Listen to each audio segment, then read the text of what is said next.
Hey, Kelly, welcome to When Spirit Talks. Thank you for having me. It's really exciting to be here and finally speak to you, actually. I know it's so nice to see you like in person through the computer. So I'm super, super excited. And I want to know all about your story and how you ended up becoming a mindfulness and meditation teacher. Sure. Well, it's been a bit of a long journey, but one I'm very grateful for now because I suffered with anxiety for a really long time. My mum had really bad mental health issues. My daughter then started to experience anxiety, and I was swamped in it for a really long time, thinking that was just my life. And then I think we all reach a point somewhere where things become too much, and that certainly happened with me. And when I reached breaking point, I thought I've just got to do something. I've got to change something somehow, and there has to be a way out. And I tried mindfulness and meditation when I was quite young, and I've always been into spiritual things and crystals and sort of privately doing my own sort of stuff. But my parents would very much shut down that kind of help. So the route for my mum was very different. And I thought, no, I'm going to give it another shot. So I started practicing by myself, and I really thought, I can't do this. This isn't working, all those stories. And then gradually time went by and I noticed all the little changes really starting to make a difference for me. Um, and I think then I just, after knowing the pure power of what had happened to me and how it had changed my life, I trained to do the teacher training and learned so much more then. And I've done loads of different courses to do with all the bits to make it my own. Because I think, we're all mindful in some way every day anyway. But when you bring it into your own life with the lessons you've kind of learned, it makes it quite special. So yeah, my own struggles led me to it, and I know how much it works. Wow, that's amazing. So I know a lot of people, kind of even me myself, like when I first heard the word meditation, I was like, I can't do this. It's like, and so many people say the same thing. It's like you think it's all about like sitting in a room that's super quiet where you're kind of like expected to keep your mind clear and only focus on the breath or nothing about your thoughts. And I feel like it puts so much pressure on people to be like, this isn't working or I'm not doing it right. Did that happen to you at all? Oh, definitely. That happened all the time. And every time a thought would pop into my head, I would just think I was failing. And I thought, why can't I be sat there, cross-legged with just completely Yeah. clear mind and tranquility? And I thought that was the aim to start with. But the more you learn, you realize it's not that at all. Not How long at did it all. take you to practice and try it before you actually realize, like, oh, I can do this? Like, this is actually helping me. I'll be honest, I tried it for a while and I went into that loop of thinking it just wasn't working at all. So I gave up and then I went back to it. And I would say after about 8 months Mm. of just coming back to it, I really started to see the difference. And I say to people that come to me, meditation isn't going to bring you anything, it's what it takes away. So it takes away the anxiety, it takes away the stress, the depression, the negative voice, and all of that. When people, I think, want outcomes and results and answers all the time. So, with that in the back of your head, you're constantly searching, so you can't see what's happening. But gradually, things become clearer. So, yeah. I like how you put that there. That was really, really cool. What do you feel are the biggest benefits to mindfulness and meditation? I think it just enables you to live your life Mm. genuinely. I think you can be present with it. And that's not just everything's wonderful, everything's happy, and you're, having joyous moments all the time, but you're able to move through whatever you face in a stronger position to be able to work with it. And just this morning, actually, my daughter, because she's 12, so she's at Mhm. secondary school. And I don't know if you've seen the film Inside Out too, but what a game changer that was because it really brought a lot up and she could relate to it. But this morning she didn't want to go into school, but she was having struggles with her friends. And I said Mhm. to her, it's okay to feel how you're feeling, etc. And she said, "You're not making me feel any better." And I said, "My job isn't to make you feel better. It's just," and I've been talking about this a lot this week, it's just having a place to be able to feel Mhm. what you need. And I think that's what I'm really seeing. The power of it is that you can live your life and be with it and just move through it. And then you just transition far quicker through the things. Yeah, it's funny that you mentioned your daughter too, because I notice things with my own daughter, and I feel like sometimes we don't see it in ourselves or we think we see it in ourselves, but then when you actually notice it in your little one or like someone else that you're really close to, whether you have kids or not, but someone who Yeah. like you love so much and like you start seeing the same like patterns show up in them and you're like, that's when it really like hits you. Yeah, it Yeah. does. And that was the big game changer for me, actually, though all those years ago, noticing that I was essentially feeding her anxiety because I was anxious. She'd Hmm. come with a problem and I would be like, "Where do you feel it? What is it like? What have you done?" And then it was just building that in her mind all the time. And yeah, it was an endless loop for a long time. Yeah. And how you mentioned too about like having the space to feel your feelings. I feel like a lot of times, and I did this myself too when I was younger, but I feel like often we don't give ourselves the time to feel it because it can be so uncomfortable.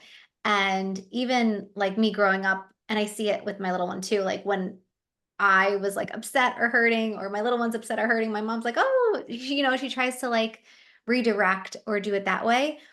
But then it doesn't let you sit in the feelings, and then when you actually go to sit in the feelings at some point at a later date, right, like, it's kind of uncomfortable or confusing, and you try to brush it off and, like, push it aside, but holding space, like you said, for, like, feeling those emotions, it really, again, is uncomfortable, especially in the beginning, but the more you do it, right, like, I feel like you get more comfortable with it, and it gets a little bit easier Yeah, each time. definitely. Yeah, I agree. And then it What opens you Yeah. up to be able to do more and more of it, doesn't it? And then, yeah. Yeah, it just keeps it rolling and like your capacity to feel and hold space and just like sit with it does expand. Now, what is Yeah. one of your favorite mindfulness tips?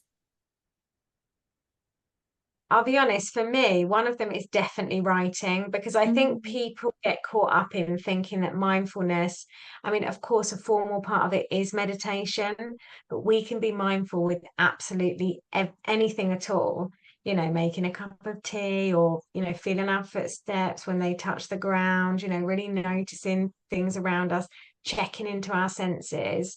Writing, being present with that for me has been absolutely life changing. And I've always done it, but kind of privately hidden it. And then more so, it's kind of come into my work.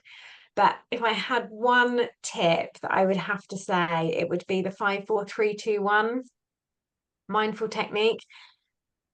Brilliant for panic attacks. You can use it to appreciate anything around you, or if you're really anxious, it grounds you into all your senses. So it's just 5 things you can see, 4 things you can touch, 3 things you can hear, 2 things you can smell, and 1 thing you can taste.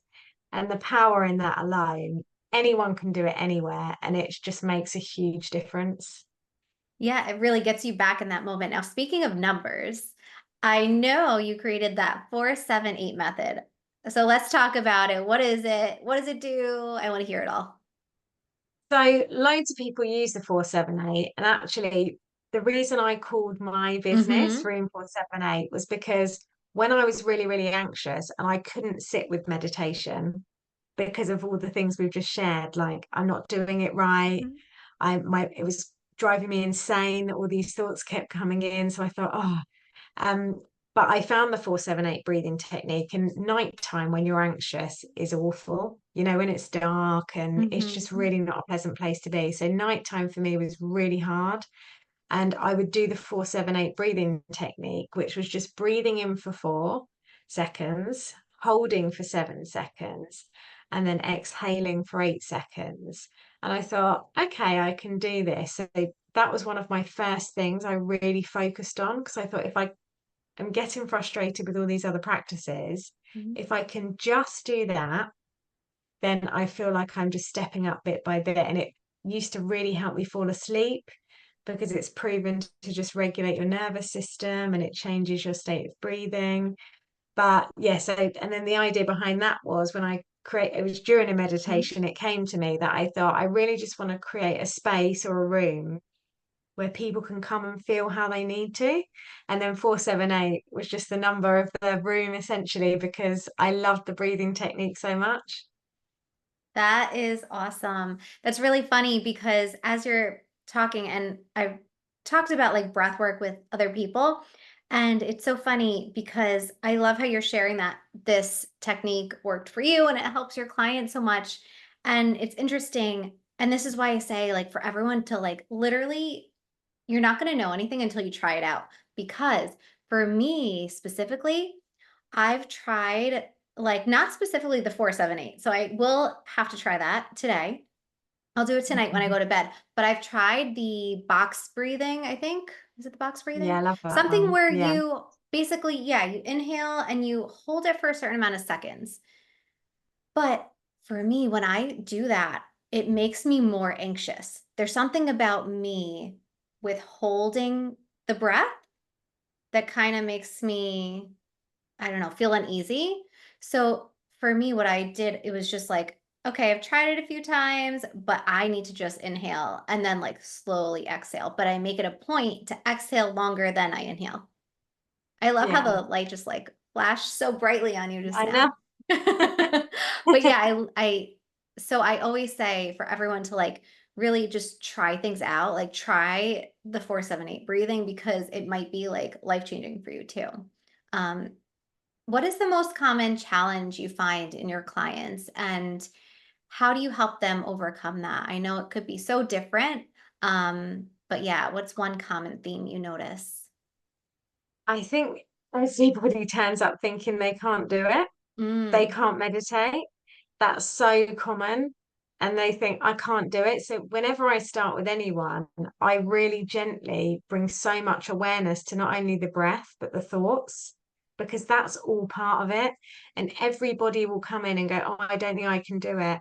Oh, I haven't had a clear time. And when I hold a group, you'll have someone at the end that might say, I saw these colors and I went off to here. And then someone else is sat there thinking, well, I got nothing. So they mm, instantly think they've failed and they haven't, but everyone has a different experience. Some people will see things, some people sense things, some people will hear words and messages, but we're all different. So I think the first thing I try and do is to explain to people that they really need to trust that this is going to take time and there's no doing it wrong. You can't, because when we're meditating, we're simply becoming aware of whatever the thing is, whether we're aware of our thoughts, whether we're aware of our breath, whether we're aware of a point in front of us or our feet or a sound. That is still being aware, which is what meditation is. We're just bringing awareness to the thing. So I really try and hone that in and just adapting it to suit each person. So I never work with anybody in the same way. And even that 478 breathing technique, for some mhm, people, that exhale is really long. So you might do like 2, 2, 5 or something, or, mm. 2, 4, 6. And they just have to find a number that works for them just so they can just try it. And then if it doesn't work, it doesn't matter. There's a billion things to be mindful about, and equally meditation looks different for every single one of us. So I like how yeah. you said you can kind of switch it up. Like if 478 doesn't exactly work, like tweak it and try it and see what works. I do have a question though. So as you're talking about like certain people maybe comparing themselves to other people or thinking that whatever they're doing isn't working because maybe they have this thought in their head. What would you recommend if someone after this podcast is trying to meditate and they just keep replaying something that happened during the day or keep replaying a certain thought or phrase that kind of like upset them? How do you recommend they handle that in that place of meditation? I would say give it the space it needs. Give it the space. So meditation isn't always going to be comfortable. the more we try and push things away, the more attention we're giving it and the bigger it gets. So if a thought comes in that's uncomfortable, just say, they're sat there and all they can think about is they wish they'd done something better or differently earlier in the day. Well, just allow that the space, because the moment we learn how we hold on to things, we then learn to let go anyway. But we're always trying to push, push, push. So I would invite whatever the thing is for a moment and then come back to a point of focus, whether it's your breathing. If the thought comes in again, welcome it for a second, come back to your breathing when you notice. If you go off for a few more seconds, again, just be with it and just have to be patient, because I had a really relentless journey at the beginning and I could have given up with it. But over time, it's just now defaultly part of my life and it's just life changing. Yeah. That's amazing. Now, in terms of confidence, because I know you love helping people gain that confidence, why do people struggle so much with embodying that self-confidence? It's fear of what other people think, comparing themselves to other people. And while being online is wonderful, we've got Mhm. such a wealth of things that we've got access to. Like, we would never even know each other if we No. didn't. So it's great for that perspective. But because there's so much for us to look at online, compare ourselves to, we've also got patterns from when we're young, however we've grown up, you will have templates of how you need to show up in different spaces. So it knocks your confidence, because to be freely who you are feels quite scary, because over time we lose it. And it was only a few weeks ago, I think, that I watched something, or someone was telling me something about the ego. Mhm. And if you think about a child when they're born, they are so kind of free from all of this and everything's magical. And even as they get older, to sort of about 2 or 3, so I've got 2 girls who are a bit older now, but they will refer to themselves as their name. So, for Mm. example, with me, if I was little, I might see a picture of myself and go, it's Kelly, or Kelly have it, Kelly wants it. But then the moment you go past sort of 3, it's like, I want it, I this, and it becomes mine. So you detach yourself from the thing, and then that kind of whole shift happens. And that's when our confidence starts to go, because you start then to question and lose that freedom. So that's where people are held back from being confident, because I've lived a life of feeling Mhm. not good enough and really low confidence. I would have never been doing things like this before, or even openly talking, because I would think, what would my mum and dad think? Oh, well, they think I think they're bad parents if I'm saying, and it's not, because that's just where they are. But it's having the confidence to share, and it takes time, because we do compare ourselves, we do worry about what people think. And again, that's where meditation helps, because you can sit with it and just observe the patterns, I think. Mhm. Yeah, Yeah. what's one thing you would say to your daughter or a client if they're like, "Listen, I want to focus on becoming more confident." What is one thing you might say, like a really simple, like, "Okay, do this," and keep doing it for like a few weeks and then come back to me and see how you feel? Is there like a certain thing that you might say? I definitely think affirmations are powerful, so powerful. I spent months in the car after someone had advised me, just doing Mhm. like the power of 9. So my 3 were, I am confident, I trust myself, I love myself. And I would say them in my head 3 times.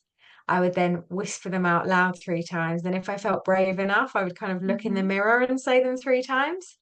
And it's all the little things that make the biggest changes. So even that, because you start to believe, we believe the words we say and the things we tell ourselves. So if we say, oh, I'm not good at that, or I'm not, that's the belief system we pick up on. So the moment you start to change the narrative, it makes a big difference. So something simple everyone could do would literally be to say that or write it again and again and again.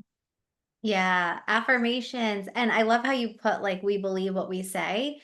And it makes so much sense because often we don't even realize how like what we're saying to ourselves. And most of the time it's not a positive.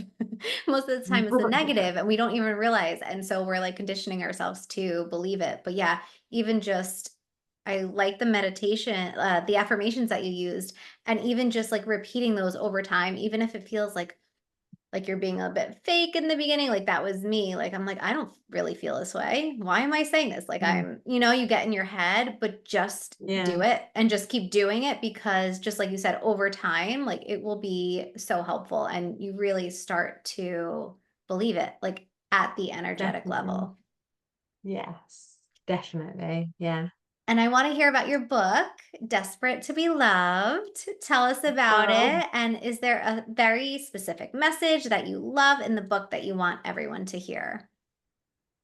well, it was basically my journey from anxiety and fear and judgment and all of that kind of stuff to accepting who I am Mm, and loving myself. Because for me, everything comes back to that, to love. It's so important. It's like, we've got all the answers in here, haven't we? And I think it's just so powerful to really connect with that. And through my book, I share my journey, lots of different poems that I wrote explaining how I feel, the struggles that I had with being anxious, and the different things that I learned along the way to help overcome that.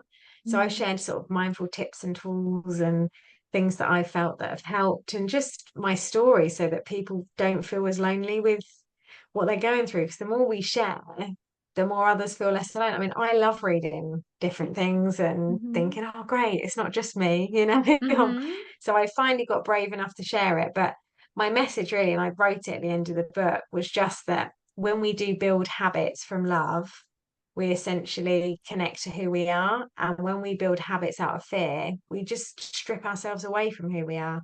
So I think if people could just really build habits from love, take away what other people need or think, and come back to that, you do find that freedom. hmm. That's beautiful. So beautiful. And I have Mm. to ask because I had a similar situation. So I had written my book too, and I remember there was a point in time where I was like, initially I had like little bits of my story in it, which I never really shared because I'm super private, whatever. Um, Ended up, long story short, putting it into the book. But I was so on the fence and almost like the next day, if I could have taken it back and removed it, I would have, but it was just too late at that point. Did you feel the same way, or were you just like, I'm gonna share this with the world? Like that's so cool. No, I'll be honest with you, this is a very mulled down version of Hmm. what is in here. And I think we're all on this ongoing journey. And I think because I was sensitive to my own past, I Mm-hmm. didn't want to upset family members, because none of anything that I've been through is their fault. But I didn't want to make them feel uncomfortable. So to go Mm-hmm. really deep into why I've got certain traumas or pains or things, I didn't share those. I kind of kept it as much as I could to me. But I did have a battle, because there are some things I've put in there that I kind of think, wish I hadn't have said. But I think that's what happens. The ego Yeah. jumps in, and that imposter syndrome. But I feel whatever's meant to be in there is in there, and whatever's not is just for some other time. Yeah. And it was great that you said too, like someone needs to hear it. Like you like hearing or reading when like someone goes through something similar. And it's Yeah. true because everyone wants to be able to like relate. So I think it takes a lot of strength for you to put it out there and yeah, to do that and just help people in the process. Well, and to you as well. Thank you. And one quick question too, before we go into the spirit segment, because I want to circle back to when you were talking about mindfulness and how it pertained to your writing. What does that look like? So I do quite a lot of mindful journaling, Hmm. and I bring it into my circles when I do that as well. So often is what I will do is I will take people into a meditation. I love the moon as well. I feel really Hmm. connected to that. I was born on a full moon. I'm Ah, like a it was a full moon last Cancerian, night. so oh my gosh, it was amazing, Yeah. wasn't it? And yeah, I did a lot about that the week just gone. But it's what I will usually do is take people into a bit of a meditation journey. So we'll settle in, go on to a bit of a meditation. And then it's almost like channel writing, Hmm. like a lot with my poems, when you're actually really present with yourself, it's almost like you're not really thinking, Hmm. you're just feeling it and you're just present and it just comes out. So that's what I feel it's doing, is giving people the space to safely share something. And if they want to tear it up or burn it, fine, because often we don't want to write things down as worried people might find it or Yes. read it. Or Mm-hmm. so there's this whole, oh, don't read my diary, don't read my this. And of course, people shouldn't, because that is a private space. But with mindful writing and journaling, I think it's really just about having the space to just connect with what's there, just give it space to come out. And then whatever you want to do with it after, it really doesn't matter. Mm. Yeah, getting it on paper is really helpful, especially for people like me. Like, I feel like it was always hard for me to communicate, right? To say it out loud to someone, Yeah, but it was always easier to write it down. But just as you mentioned, it was always like, I don't know if I can write it down because someone might read it. And then yeah, over the years, it's like, I'm gonna write it down and just like you said, like I'm gonna rip it up, throw it out, but at least get it out. So yeah, I love that you do that with exactly. your clients. Yeah, I do. And my children, I try to encourage them. I'm like, just write it and, Yeah, yeah, I'm yeah, gonna do that more with my little one too, because I think it's important just to get it out because sometimes you might not feel comfortable sharing it with someone, even if it's a completely safe space. Like my mom was so safe and like I could have told her anything, but there was just something that was preventing me from doing it. Whatever it was, I just couldn't. So yeah, yeah, just being able to have that safe space on paper and just get it out. yeah. It's lovely to do, I think. And we're going to talk about the spirit segment now. So, I want to know what is one thing you always include in your daily routine that helps keep you balanced and grounded that might help others do the same? If I do it every single day, Mhm. and I don't always write it down because I think, time constraints get Mhm. us all, but I will always, always, always stop and take a moment to really listen to my heart, because Mm. that's how I connect with spirit. I will really go into a place, and it doesn't have to be an image or, you're floating off somewhere like everyone thinks. There are signs absolutely everywhere. And the more open I am, and I will always pick up a sign every day. So I'll ask a question in the morning. So often, if I need to know something, my thing that I will do to connect is I kind of just drop in and listen. And when I say that, for people that don't get it, and I know you Mhm. will understand, but I will just really just stop and think, what do I need to know? What do I need? And I drop in, and then whatever comes through, it Mhm. might be a feather, I might see some numbers, I might see some fives, and I'm like, okay, changes, or whatever the thing Mhm. is. And I really kind of connect with that, so that I've got that signal, and I always tap my fingers. Ah. And then I like, so that I can call it back in. And someone, when they did me a card reading years ago, said, how do you acknowledge when you see a Mhm. sign? And I said, oh, I don't. And he said, what do you mean you don't? And I was like, I just don't. And so ever since that day, I've always done that to, yeah, connect with it. So I drop in and ask a question like, what do I need to know?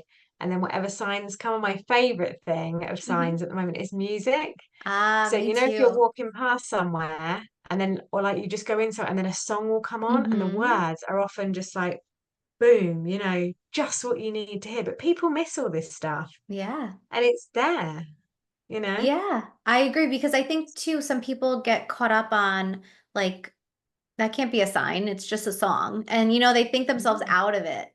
Or, like you said, Yes. at first, they might not really think anything of it, but then something else will come to kinda show you. And for anyone who couldn't see it, who's listening, Kelly basically, like, tapped her thumb and her 2 fingers together as, like, the cue, to signal when she got the sign. For me, I just over time, I'm like, I always just say thank you. Like, so your sign is that, and my sign is just like, thank you. Because I think it's important to really notice when they come in and just like you said, like really take note of it because the more you do that, the more you'll notice. And it's just an incredible experience. It really is. I mean, yeah, I just went kind of tingly then, Oh, when you you did kind too of, when I was like scratching my shoulder. yeah. Yeah. Yeah, I just think, when you just kind of know, and then Yeah, you can trust, and it comes back to trust, doesn't it? The more you're open, the more comes to you, for sure. exactly. I love that. Now, I want to hear Yeah. your favorite story regarding your connection to spirit.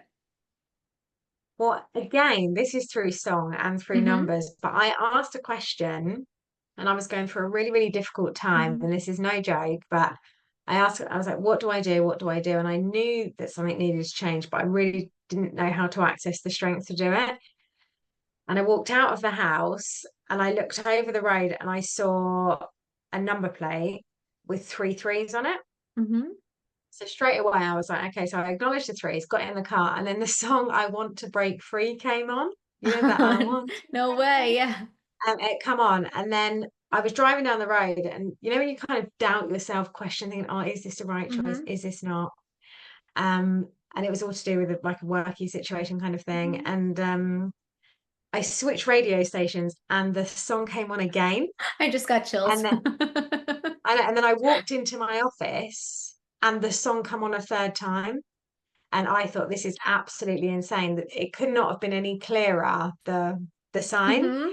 And that for me, I thought that's just not, you know, a coincidence. That's a Mhm. real like I've asked specifically, what do I do? It was very clear the words, and it was the same part I had three times, and I saw the three threes before I left my house. And for me, that was just enough. And I was like, that really is telling me. So that was, Wow. yeah, That's a really cool story. I love that. I know. Yeah, I do love Amazing. signs through song. I'm a bit obsessed with Amazing. it actually. Yeah. So incredible. And I do the songs too because I have a long commute to work each day. And I feel like it's in the car when I get a lot of these downloads for whatever reason. Um, but it's always funny because when you were talking about your song story, it brought me back to, I think it was John Mayer. So in the morning, I just had a feeling. I don't think I asked a question. But I just had a feeling I was like, I'm gonna be listening to, and I think it was John Mayer Neon, if I remember correctly, which hasn't been on the radio in like years. So I was driving, I was like, I just have a feeling it's gonna come on. Drove to work, didn't hear it. Drove all the way home, like 45 minutes each way, didn't hear it. As I was turning on my road, there was a commercial for a John Mayer concert and the announcer was talking about it. And as they're going through, like John Mayer, and they said they're going to play Neon, and the song started playing. I was like, this is insane. But it reminded me of your story and how, like, yeah, they'll just keep showing you. And sometimes it's so obvious that you can't even say, like, you can't second guess. Like, you can't doubt I it because it's know. just in your face. But people don't listen. And sometimes when I'm trying to talk to people about this that just Hmm. don't get it, because you know, there are a Yes. lot of people that don't. So Hmm. you kind of look like you're going a bit mad, but Yes. that's okay. I've Yeah. accepted it. And I think the more confident you are, the more you don't care. Hmm. So I think the whole kind of all the work ties together, doesn't it? But Yes. people must be able to relate to, you know, if you're thinking about someone and then you might get a message or a phone call from Hmm. that person you've never thought of. Loads of people experience that all the time and might think it's coincidence, but it's not, because if you're really Hmm. strongly connecting to something, you're essentially calling that in. And that happens so often. You know, you haven't spoken to someone, it could be months, and then all of a sudden you'll pass that person in the street. Those kind of things happen just all the time. But it's bigger than that, much bigger. That's a great example. It's like such an easy to like pinpoint and understand type of example. I like that. Yeah. Now, what is one final piece of advice you have for listeners who are trying to improve their spiritual well-being? I would say just you've really got to trust what you know. So listen to yourself and catch it just before that voice of judgment comes in, because we all get it. I get it even now. But if you can just start to really, and this is what I do even now, I ask a question or think about something, Hmm. and straight away I catch the immediate thing. Then the other stuff will come in. Should I, Hmm. shouldn't I? But I try and remember the immediate thing. And I say this to people when I'm in meditation, quite Hmm. often we'll do a bit of a journey. And if we move through like the chakras or something, and I Hmm. say, oh, what does your voice have to say? For example, I say, Hmm. whatever thought immediately comes up, even if it's about food shopping or whatever, you know, trust that and think that's a something. Not food shopping, for example, but you know what I mean? It's Yes, I get whatever what the you're thing saying. is, but people will think they're just distracted or they're Hmm. this, but those particular thoughts, they are important. So it's trusting the thing. So when people think, oh, I'm going to have this clear mind meditation, it's always thought filled, but the thoughts that are coming through, when you give the initial ones the space, the important ones come up. So listen to that. Yeah, Yeah. And it's just like you said too, it's like for me, it's like that first answer you get is your intuition. That's what's answering the question. But then Yes, all of the words and the words, phrases after that, that's like the ego coming through. So it's like exactly. the truth comes out first, but then fears, anxieties, doubt, like all that stuff starts to cover it up. But the more you, just like you said, stay in tune with that first answer, whether you listen to it or not, because sometimes, right, we're not ready. Like we know, our intuition knows we know what we have to do or we know what we should do, but we're just not in the place where we feel safe enough to actually act on it. But even if you don't feel safe enough to act on what your intuition is telling you, just the fact that you're listening to it and like honoring it and acknowledging, like, okay, I know I should do this, but maybe it might take a while. Like, I feel like that is huge too. Well, yeah, exactly what you said. And that is what it is. When you're dropping into that place Hmm. inside, you're listening to your intuition, Hmm. there's nothing more powerful because we always know. But like you rightfully said, and that's a hugely, really important thing, we're not always ready. So although we might have the signs and the messages, if you're not ready, that's okay too. But yeah, don't not listen. And the other thing came Definitely. up because I got chills again as you were talking too. It's like if it gets to the point where you ask a question, you're getting this answer from your intuition or you're getting these signs, right? And you're just again not in the place where you feel like you can act on them. Just like Kelly did with her fingers, or like what I do when I say thank you. It's just like, yeah, just acknowledge it and then understand that it might take time. You might not be ready, but like you can always readdress it at a later date. But Yeah. where can our Oh. listeners go to learn more about you? So Instagram is where I'm most active. So I'm on Instagram and my handle is room_478, as with my Mhm. business. And my website is also room478, either .co.uk or .com. And everything about me is on there really. So yeah, I'm on LinkedIn and Facebook. My main thing is kind of Instagram or my website, and you can find out more about me. Beautiful, beautiful. And before we go, I pulled a card. So I'm going to share Oh, how it in my head relates to you and then the message for everyone else. Are you ready? great. I'm Okay. ready. Okay, Yeah. here we go. So you got the Two of Wands, which with this card, it's two sticks like banging together, and you see the spark and like the smoke starting at the top. And for me, it reminded me of like just us kind of like going back and forth as the sticks, like talking about this conversation and like also with you and your clients about how you might be like the little spark that actually gets them to like act and set on their healing journey and like focus on the mindfulness and the confidence. So, how you're helping them kind of start the process. You're like the thing that's sparking them. Oh, I love that. That's really nice. Very Yeah. beautiful.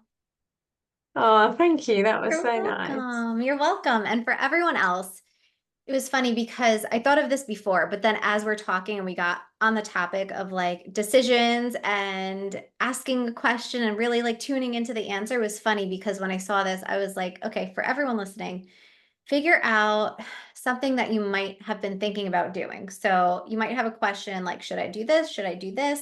Basically, this card is kind of getting you to the point where you're going to have to make a decision. So it could be that as you're listening to me speak, I want you to basically sit and like really be mindful of what you're feeling when I'm saying the two options, because that might be your answer. And again, you don't have to do anything with it, but at least it'll help you kind of maybe get in tune with that intuition. So, okay.